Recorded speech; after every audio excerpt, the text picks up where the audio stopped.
Happy Super Sunday, everybody! Moving the chains. I'm coming with a little bit of an attitude today.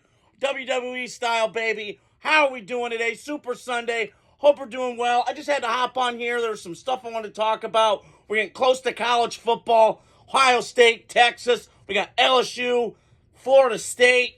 We got Bama, Florida State, LSU, Clemson, all in one day. Can I get a hell yeah, brother? You most certainly can, and we'll get to that in a second.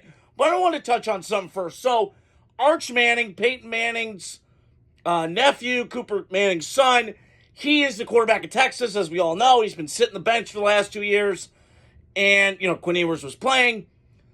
But now, he's the guy. And I don't think I've seen a hype train this high since I can't remember when. And I think it's a little too soon. Usually when there's a hype train, the guy's played a little bit, and then you hype the thing up. He hasn't only played like 2 games, and he played against nobody. It's not his fault. I'm not picking on the kid. And I think he can be very good.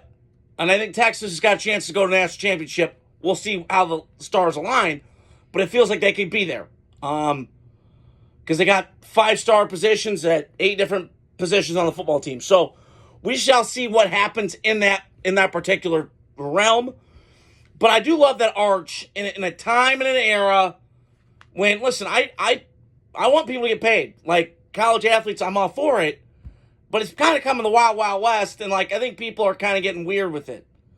And they're getting a lot of getting a lot of ego. And listen, we're guys, I get it. I've got an ego. Anybody that's listening's got an ego. We all think we can lift we could bench press 120 pounds, do curls, okay? We all have an ego. But I like that Arch is just humble.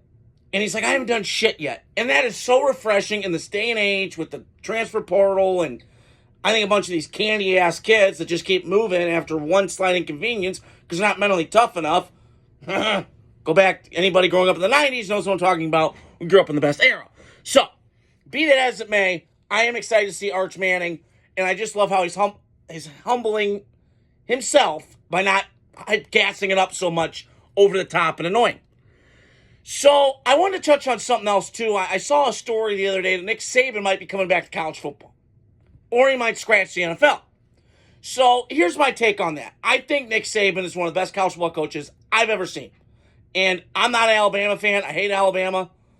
Mainly because of their fans and Paul Feinbaum, that Kermit the Frog, evil cousin-looking motherfucker. He's just annoying to me. But I'm never disputing Nick Saban's one of the best college football coaches of all time. And I agree, he got out the right time when the NIL was starting to kick in. He said, bye, get the hell out of here. All right. Now, Alabama's been having some NIL issues. Because I think Nick Saban looked at it and went, yeah, the Alabama economy is not the Texas economy. You know what I'm saying? And I really think, to me, if I'm just putting this in a vacuum, I don't think he goes back to college just because of those type of situations, the type of scenarios that I think happen. If I'm going down the list of who could he go to in the college football world, I don't see it. Now, could he go to the NFL? Now I mentioned that. I believe he could. I could see him going to the NFL. However, because he once upon a time, Nick Saban was in the NFL with the Miami Dolphins. Dolphin fans know this, and anybody listening, if Drew Brees passed that physical, it's the biggest what if in NFL history to me. It's on my list of things. If Jimmy Johnson didn't, break up with Jerry Jones but if the Miami Dolphins Drew Brees' physical, we got a whole different ballgame here. Because then we go, oh, okay. Yeah, and then Nick Saban's playing against Belichick in the same division. Revision's history could go back and whatever. But could Saban have that kind of itch now going, let me give this another crack at it? Because he's like Pete Carroll a little bit. There's an itch, there's an kind of a, umph to him. He's not a 73-year-old. He's kind of 73 going on 40. He's got a lot of energy. And like Lane Kiffin talked about yesterday, it's just weird not seeing Nick Saban on the sideline. Him getting screaming and pissed and tense. And he's kind of like John Gruden in a way with the Chucky, kind of just that snarl in the face and the snuckle and the, that kind of fire. And it's just weird not seeing him on the sideline. And I'm happy for him. He's got a good life. I'm married to his wife for 52 years. That's great. But we'll see what happens. I don't know where he would go in the NFL. I think if the situation was right, I've been here in Dallas. That's going to be Jimmy Johnson written all over again. Now, could it work? Absolutely. We saw what happened when Jim Harbaugh went to the second most popular team in Los Angeles with the Chargers. Ticket sales, advertisement, billboards, everything went skyrocketing through the roof because of one guy, Jim Harbaugh, and what it attracted. Now, I think Saban could do that with the Cowboys, but I've seen this movie. It's called Jerry Jones. He's got an ego. I've been saying the last couple of years, they're turning the Raiders near the end with Al Davis. It's getting weird. He's hiring just coaches like, what? And he's just getting too comfortable. Not because he's 82. I would think a guy like that that's been through the ringer cognitively is not there. And I think that's what's happening with the Cowboys. So we shall see what happens. And the last thing I want to talk about, I kind of want to go off a little bit of a tangent here. I was watching the SBs the other night. I showed my dad the 9-minute monologue by my guy Shane Gillis, who's Zach Alexander. I'm going to shout out to you, buddy, because I'm telling you, he's one of the funniest people I know right now.